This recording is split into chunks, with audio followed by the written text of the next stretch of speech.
Welcome to the deep dive. We are here to take, well, a really significant stack of sources, dense, historical, strategic, and basically pull out the core knowledge you need. And today, we're really digging into the foundation of strategic thinking. Sun Tzu's Art of War.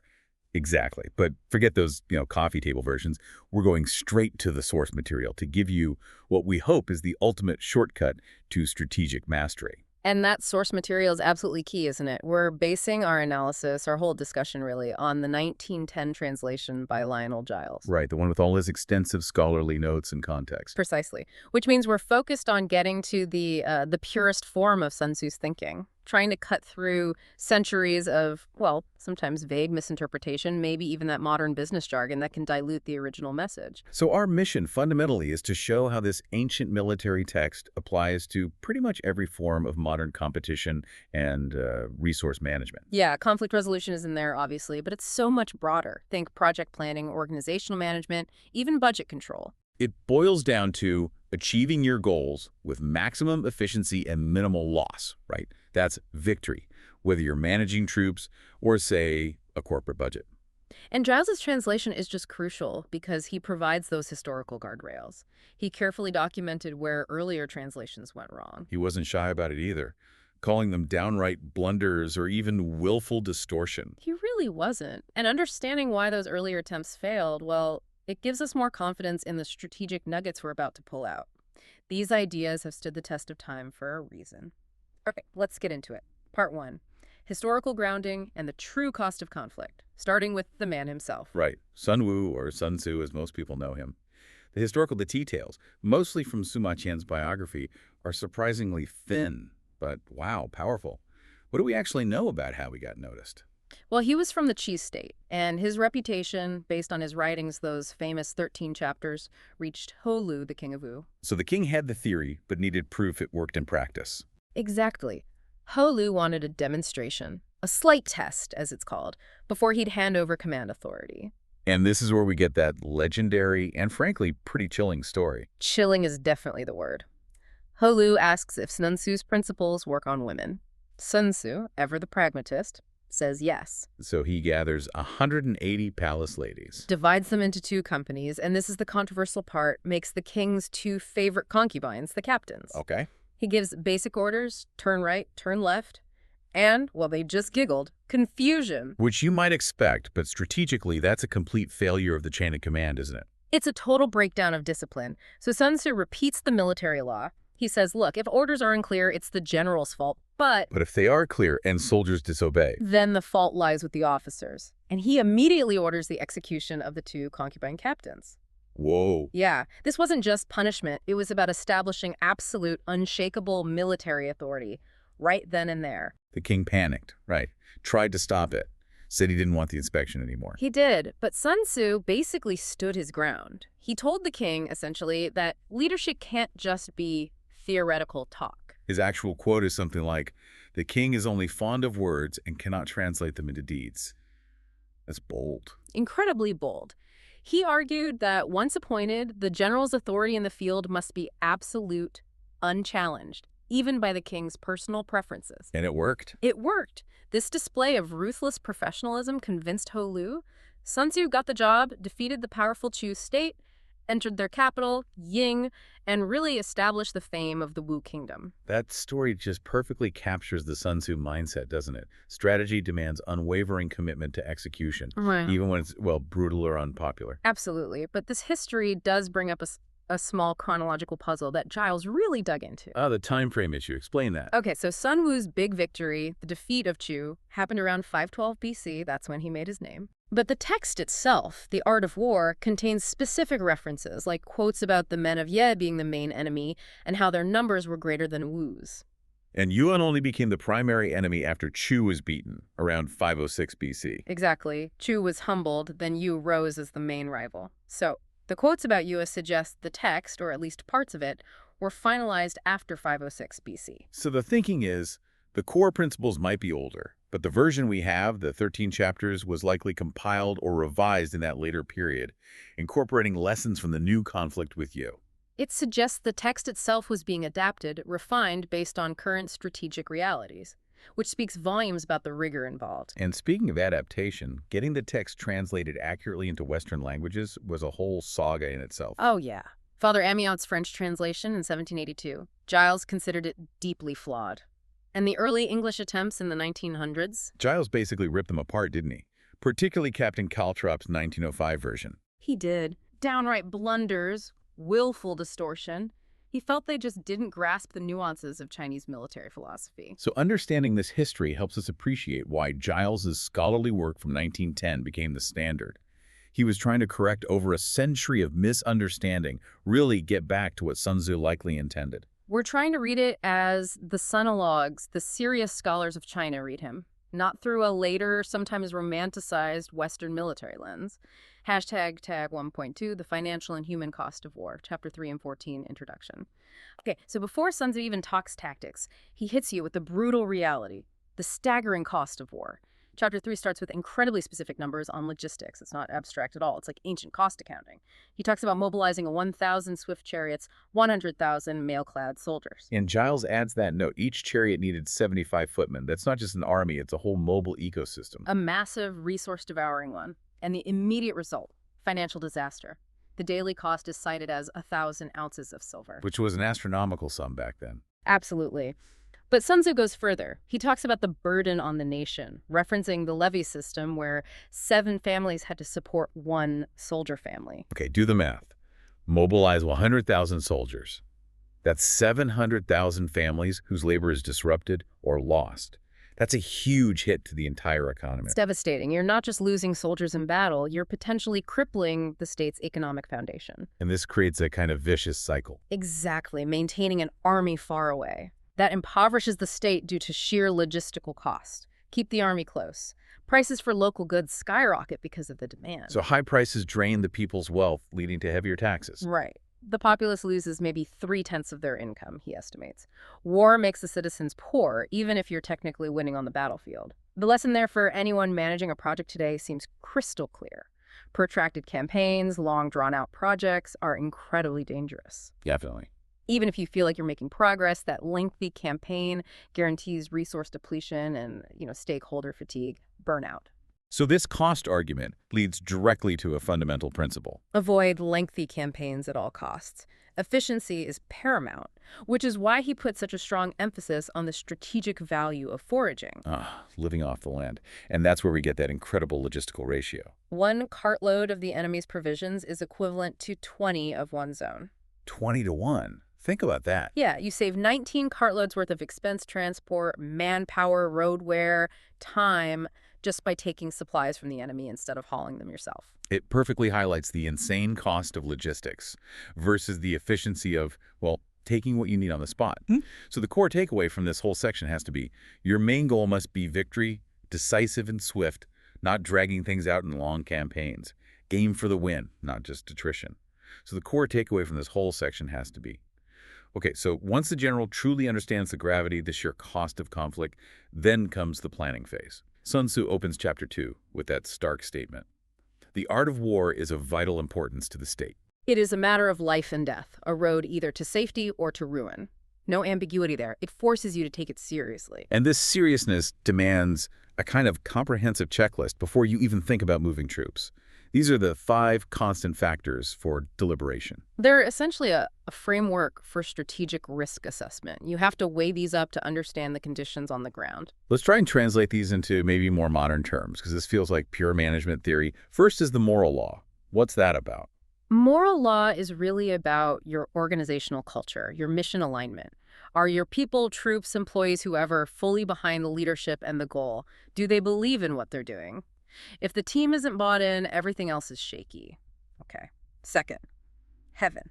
This sounds like the macro environment. Precisely. It covers the big picture stuff. Night and day, cold and heat, times and seasons. In business terms, think the overall economic climate, regulatory changes, long-term industry shifts. You can't ignore the environment you're operating in. Earth. This feels more direct. The actual operating landscape. Right. Yeah, this is pure military geography translated. Distance, danger, security, open ground versus narrow passes. The actual chances of survival based on the physical terrain. For a company, this is understanding your market distribution, geographical limits, competitor choke points. Okay, then the internal factors. The commander and method and discipline. The commander is defined by key virtues: wisdom, sincerity, benevolence, courage, and strictness. It's a call for strong, ethical, smart leadership. Not just one trait, but a combination.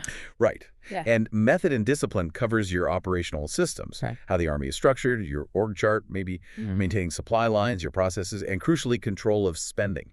You can't function effectively if your internal house isn't in order. And the general uses these 5 factors, plus something called the 7 considerations, to actually forecast victory. Yeah, the 7 considerations are basically comparative questions. You ask them about yourself and your opponent. Like what? Which side's leader better embodies the moral law? Which general is more capable? Which army is stronger, better trained? And this one's critical. Which side shows greater consistency in rewards and punishments? So if your opponent is unpredictable or unfair in how they treat their people, that's a weakness you can exploit. A massive potential advantage. Yeah. But Sun Tzu also warns against being too rigid, right? He says you have to use any helpful circumstances over and beyond the ordinary rules. So flexibility is key. The plan is vital, but you adapt. Exactly. It's the practical general versus the one stuck in theory. Giles actually mentions the Duke of Wellington before Waterloo. When asked his plan, Wellington said it depended on what Napoleon did. That's Sun Tzu in action: plan meticulously, but be ready to adapt instantly. Hashtag 2.2, the apex of excellence. Chapter 4. Okay, this adaptability feeds into what feels like the absolute core idea of Sun Tzu's philosophy, the definition of supreme strategic excellence. And it's revolutionary because it's fundamentally non-violent in its ideal. Right. Supreme excellence isn't about how much you destroy, it's about how much you preserve. Exactly. It's better to take the enemy's country whole and intact. Better to capture their army, their regiment, their company entire, rather than destroying them. Because destroyed resources are useless to you. Captured resources, potentially useful. Precisely.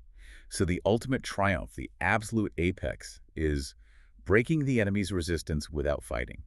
Victory is defined by maximum value preservation. That completely reframes the general's job, doesn't it? From just being a fighter to being a brilliant strategist, maybe even a negotiator or manager. It absolutely does. And this principle sets up a very clear hierarchy for how a general should approach conflict, the order of attack by stratagem. Okay, what's the highest form? Balk the enemy's plans. Anticipate, preempt, neutralize their strategy before they can even launch it. This obviously requires top-notch intelligence. So stop them before they start, if you can't do that. Prevent the junction of the enemy's forces. Isolate them. Cut them off from allies, from supply lines. Keep them from massing their strength. Okay, then comes actual fighting, but it's way down the list. Third, and it's presented as a reluctant option, is to attack the enemy's army in the field when they're formed up and ready. This is costly, bloody, inefficient. In absolute worst policy. To besiege walled cities? Avoid this if at all possible. Sieges consume massive amounts of time, resources, and lives. If you find yourself laying siege, Sun Tzu implies you've already failed at the higher levels of strategy. This section also really hammers home the idea that the general's quality is directly tied to the state's overall strength, the bulwark analogy. Yes, if the general's expertise that bulwark is complete and strong, the state is strong.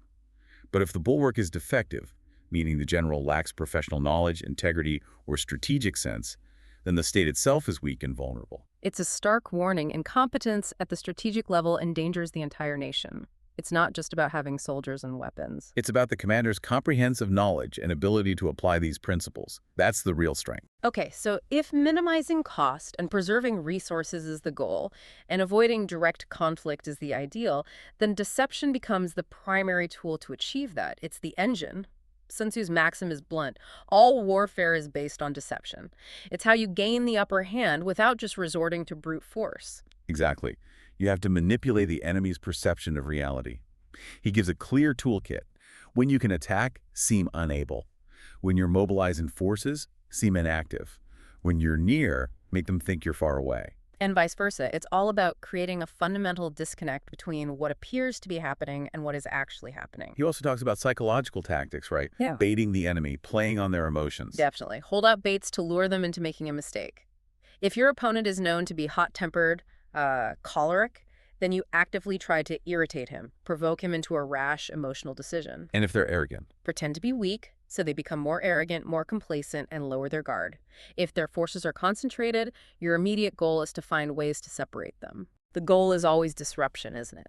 Attack where they aren't prepared, show up where they least expect you. Always keep them off balance. But there's a crucial point here about operational security. The general has to keep the deception secret. Absolutely secret. Sun Tzu warns that these plans, these deceptions, often have to be kept even from your own troops. Why? Because if your own soldiers know the plan, they might inadvertently give it away through their behavior, or if captured, the enemy could extract the information. Secrecy has to be total for deception to work. Hashtag tag 3.2. The Paradox of Indirect Tactics, Chapter 6. Okay, moving on to controlling large forces. Sun Tzu seems to say it's basically just good management. In a way, yes. He says controlling a large force is fundamentally about organization, dividing them into manageable units, using clear signals like gongs, drums, banners to coordinate actions and focus their energy. And this leads into that really fascinating, maybe complex idea of the Cheng and the Qi. Yes, the direct and the indirect. Yeah. This is subtle, but incredibly important. So the direct, the Cheng, that's the straightforward attack, the main effort the enemy expects. Generally, yes. It's how you might join battle, the obvious move. But Sun Tzu insists you need the indirect, the qi, to actually secure the victory. So the Qi is the unexpected element, the flank attack, the clever maneuver, the ruse. Exactly. It's the surprise. But the genius here is that they aren't fixed roles. Cheng can become qi, and qi can become cheng. They flow into each other. Like what? Give an analogy. He compares them to musical notes, just 5 notes, but they create endless melodies, or primary colors, just 5, but endless hues. They're inexhaustible because they constantly interact and transform. So you might use a direct attack, Cheng, to fix the enemy's attention. And then the decisive blow comes from an unexpected angle, the qi. If you only use direct methods, you're predictable and easily countered. And if you only use indirect. It might be confusing, lacking focus. You need both, transitioning seamlessly between them. That interplay is the art. And this connects to the idea of faking weakness. Yes, the paradox. Simulated disorder actually requires perfect discipline. Simulated fear requires real courage. Simulated weakness demands underlying strength, meaning you can't convincingly fake chaos unless you have absolute control. The mess has to be intentional, a tactic. Precisely. It's a calculated disposition, not actual failure. The classic example is the story of Sun Tzu. Ah, the one with the cook-in fires. Tell that one. Okay, so Sun Tzu was fighting the Wei state, and he was being pursued by their general, Pang Xuan. Sun Tzu wanted to lure Pang Xuan into an ambush. So how did he use deception? He ordered his army to light 100,000 cooking fires the first night. The second night, only 50,000.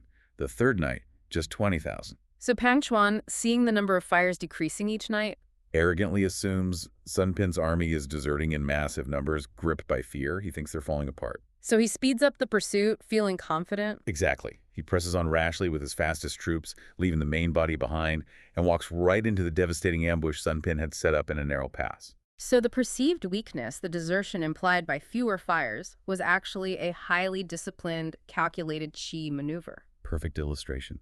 Using discipline to create a false appearance of weakness, luring the enemy to their doom. That's translating control into lethal deception. Hashtag 3.3, Seizing the Initiative, Chapter 7. So the purpose of all this planning, deception, and maneuvering is ultimately about seizing and holding the initiative, right? Absolutely. You want to be dictating the terms of the engagement. Sun Tzu uses that simple, almost hydraulic principle. Avoid what is strong, strike at what is weak. Like water flowing downhill, avoiding the high ground. Exactly. The clever commander imposes his will on the enemy. He's proactive, not reactive. He controls the tempo of the conflict. How do you do that? How do you make the enemy move where you want them? You can make them come to you by holding out some kind of advantage, something they feel they must try and seize. Or, conversely, you make it impossible for them to approach by inflicting damage or threatening something they value. You shape their choices. And Sun Tzu says there's a way to be sure of success in attack. What's the key? It sounds almost too simple, but it's profound.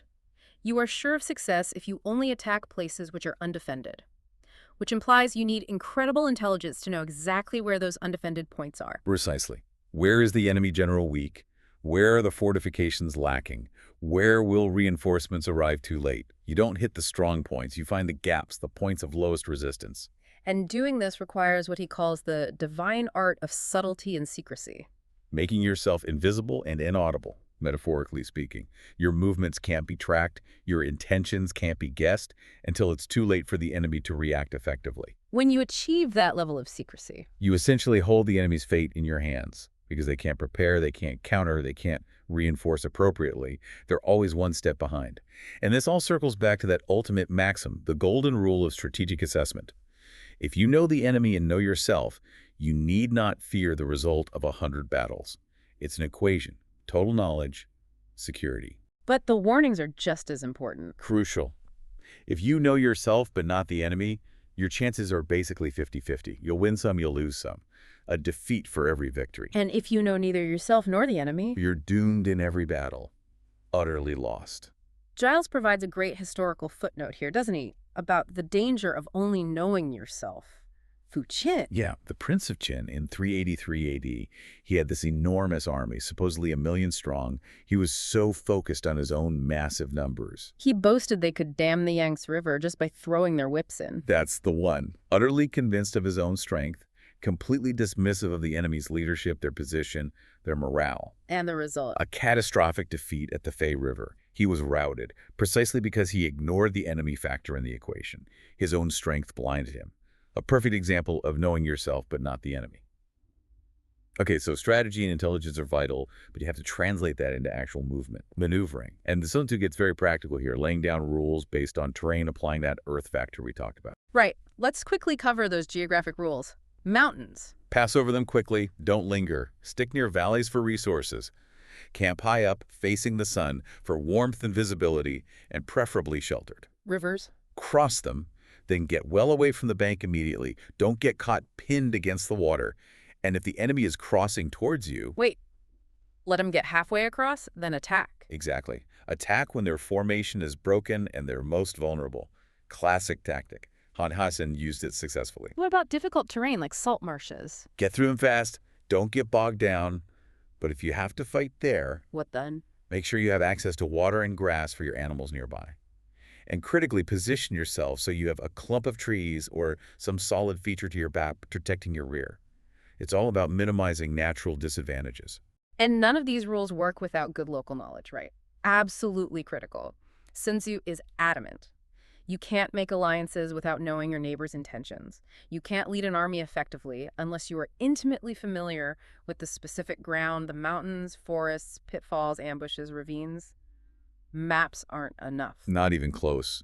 You must use local guides to turn that terrain knowledge into actual tactical advantage. Relying solely on maps, he implies, is basically suicidal. And this connects directly back to the cost of war we discussed earlier specifically, the danger of pushing your troops too hard during the march. Yes, that heroic-sounding forced march covering 100 li quickly to seize an advantage sounds great, but Sun Tzu warns it's incredibly risky. Why? You risk losing your commanders, your leaders of the divisions, who might push ahead too fast. And maybe only 1/10 of your actual fighting force will even reach the destination in fighting condition. The unit cohesion breaks down. So speed can't come at the cost of your army falling apart. Exactly. And you must maintain that logistical baseline. An army without its baggage train, its food, supplies, support base, is lost. Doesn't matter how brave the soldiers are if they have nothing to eat or fight with. Hashtag tag 4.2. Reading the enemy's signs, chapter 10. This section is fascinating. A good general needs to be like a master observer, reading the enemy's body language from afar. Sun Tzu gives tells for figuring out their psychological state. Yeah, it's like ancient behavioral analysis. For instance, if the enemy is nearby but staying quiet and still, What does that suggest? they're probably relying on the natural strength of their position. They feel secure where they are. Okay, what if they keep their distance but try to provoke you, maybe sending out small units to skirmish? That usually means they want you to advance towards them, which implies they've likely set a trap or prepared an advantageous position for themselves. They're trying to draw you in. And how do you spot deception in their posture or communications? If they use humble words, seem conciliatory, but you observe they're increasing their military preparations. They're probably about to advance, just trying to make you complacent first. Right. And conversely, if their language is suddenly very violent, very aggressive, and they seem to be driving forward recklessly. That might actually mean they're about to retreat, covering their withdrawal with a show of force. Often, yes. It's that constant theme of looking for the reversal. the opposite of the obvious appearance. The physical tells are almost like battlefield forensics. Dust patterns, startled Yeah, animals. if birds suddenly take flight from an area, or beasts are seen running startled, that's a strong sign of an ambush or a hidden force moving. And dust. The shape tells a story. Dust rising high in a narrow column, that suggests chariots moving fast. Dust that's low and wide, that's infantry on the move. Hmm. Dust swirling back and forth, probably the army making camp with light cavalry scouting around. Movement in trees. If you see movement among the trees, especially signs of felling, the enemy is likely advancing, clearing a path. He also gives indicators of internal problems within the enemy camp, signs of poor discipline or morale. Yes. Clamor and noise at night. That suggests nervousness, a lack of confidence within the ranks. Disturbances in the camp itself. Banners moving around erratically. That could point to sedition, or at least a weak general whose authority is crumbling. The troops are restless or undisciplined. And signs among the soldiers themselves, like leaning on their spears. That suggests they're faint from hunger. If you see sentries drinking water first, before the main body of troops gets water. The army is suffering badly from thirst, a critical vulnerability. Exactly. And then there's that ultimate, chilling sign of absolute desperation. The sign they intend to fight to the death no matter what. Yes. When you observe them feeding their horses valuable grain instead of fodder, and killing their oxen for food. And crucially, when they don't hang their cooking pots over the campfires. That signals they've abandoned any thought of sustained operations or retreat. They've destroyed their means of cooking for the future. They intend to fight where they stand, to the last man. It's a signal of maximum terminal resolve. You need to recognize that. #tag 4.3. The General's 5 Dangerous Faults, Chapter 9. Okay, after analyzing the enemy, Sun Tzu makes the commander look inward.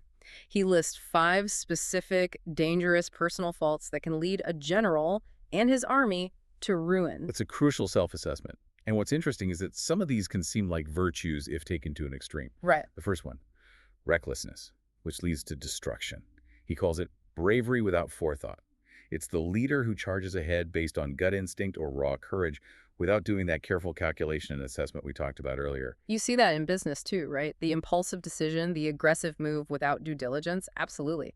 It can destroy an organization just as easily as an army. Second fault, cowardice, leading to capture. This isn't just about physical fear, is it? No, it's more about strategic cowardice, the unwillingness to take necessary risks, to make hard decisions, preferring to wait indefinitely for a perfect situation that never comes.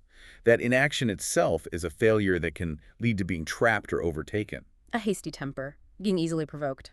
We just talked about how the enemy will try to irritate you. If a general is thin-skinned, easily angered, and reacts emotionally to provocation without calmly assessing the situation. He plays right into the enemy's hands. Emotional intelligence is vital, completely. Fourth fault, a delicacy of honor, being too concerned with reputation, meaning Being overly sensitive to shame, slander, or criticism. If a leader is more worried about public perception or internal gossip than the actual strategic reality. they can become paralyzed, afraid to make unpopular but necessary choices. Exactly. They prioritize saving face over achieving the objective. A fatal flaw. And the fifth, which always strikes me as the most surprising, over-solicitude for his men. Yeah, this sounds like a virtue, right? Caring for your troops. But Sun Tzu warns against excessive concern that leads you to sacrifice strategic advantage for their immediate comfort or safety. So it's not about being cruel, but about maintaining discipline and focus. Precisely. If the troops become like, as Giles puts it, spoiled children, always expecting comfort, unwilling to endure hardship, they lose their fighting edge. The general's humanity and care must be balanced by strictness and the willingness to demand sacrifices when necessary for the mission. Otherwise, you can't achieve victory. All right, Sun Tzu then provides this incredibly detailed framework for adapting tactics based on the specific type of terrain or situation you're in. The 9 varieties of ground. It's a masterclass in situational awareness. Knowing where you are dictates what you must do. Let's run through some key examples in the logic. First, dispersive ground. That's your own territory, near home. The command. Fight not. Don't engage in bitched battles on home turf. Why? Because your soldiers are close to their families, their homes. Their instinct might be to scatter, to desert easily. Morale is potentially fragile. You rely on defense, politics, alliances here. Okay. What about facile ground? You've just entered enemy territory, but not gone deep. The command is halt not. Keep moving. If you stop too early, too close to the border, your troops might start looking back, wanting to retreat. You need to press forward to commit them. Contentious ground. This sounds important ground that offers a big advantage to whoever holds it. Hugely important. If the enemy holds it first, attack not directly. It's too costly. You need to use stratagem to lure them out or find another way.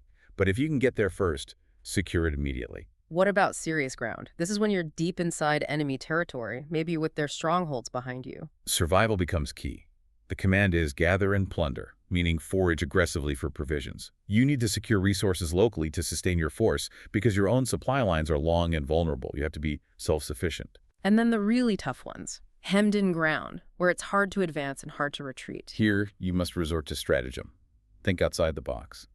This is where Giles mentions Hannibal using the trick with burning bundles on oxen's horns to make the Romans think his army was escaping over the hills while he slipped through a pass. Clever deception is your only way out, and the most extreme, desperate ground, where you're trapped and defeat seems certain if you don't act decisively. Here, the command is unequivocal. Fight. There's no other option. Hesitation means annihilation. This brings us back to that seemingly brutal idea of the general deliberately putting his own soldiers into deadly peril or desperate straits. Why do that? It's pure psychology. By removing any possibility of escape, literally burning the boats, smashing the cooking pots, showing them there's absolutely no way back, You eliminate their fear of death. Or rather, you make the fear of inaction greater. You channel their fear. By removing the option of flight, they lose the sense of fear in the conventional way. They have only two choices: fight with everything they have or die passively. Faced with that, they often display extraordinary courage, the courage of heroes, as Sun Tzu puts it. You're basically weaponizing their desperation, making them fight not for glory, maybe not even for the state, but purely for their own survival. It's harsh, but Sun Tzu presents it as a necessary tool in the commander's psychological arsenal for extreme situations. Hashtag 5.2, fire, water, and timing. Chapter 13. He also touches briefly on using the elements, specifically fire and water, as weapons. Yeah, Chapter 13 covers this. He lists 5 ways to attack with fire: burning soldiers in their camp, burning their supply stores, their baggage trains, their arsenals, or even using projectiles, dropping fire. And the absolute key rule for using fire, the fire-wind rule. You must attack from the windward side. Always be upwind of the fire you start, otherwise, well, it blows back on you. Simple physics, but crucial. He even includes observations about timing based on wind patterns. Right. A wind that rises in the daytime lasts long, but a night breeze soon falls. It shows that meticulous observation of natural phenomena and how it impacts tactical choices. And water, how does that compare as a weapon? Water is useful, he says, for specific things like intercepting an enemy force or dividing its parts, cutting off reinforcements. But it's less destructive overall. Yes. Water can obstruct and isolate, but it cannot rob the enemy of all his belongings in the same way fire can. Fire consumes, destroys resources completely. So fire is presented as the more potent weapon of annihilation, while water is more about control and disruption. Okay, we arrive at the final chapter, chapter 14, which Sun Tzu clearly regards as supremely important. The use of intelligence, specifically procured through spies. He calls it the masterpiece, doesn't he? And he brings it right back to that cost argument we started with. How so? He basically says it is the height of inhumanity to remain ignorant of the enemy's situation and thus prolong the war and all its suffering simply because you grudge the expense of espionage. So spending 100 ounces of silver on spies is actually humane because it shortens the war. That's the argument. All the massive cost and effort of raising an army is utterly wasted if you don't know what the enemy's doing, where they're weak, what their plans are. Victory, he says, is often decided in a single day based on critical foreknowledge. And where does this essential foreknowledge come from? Not magic or guesswork, no. He's very clear. It cannot be gotten from spirits, nor inferred purely from calculations or past experience. It must be obtained from men, from actual human sources who know the enemy's condition, which leads directly to the need for spies and his classification of the 5 types. Yes, 5 indispensable classes of spies. Let's quickly define them. Native spies. These are inhabitants of the enemy's own country that you manage to employ.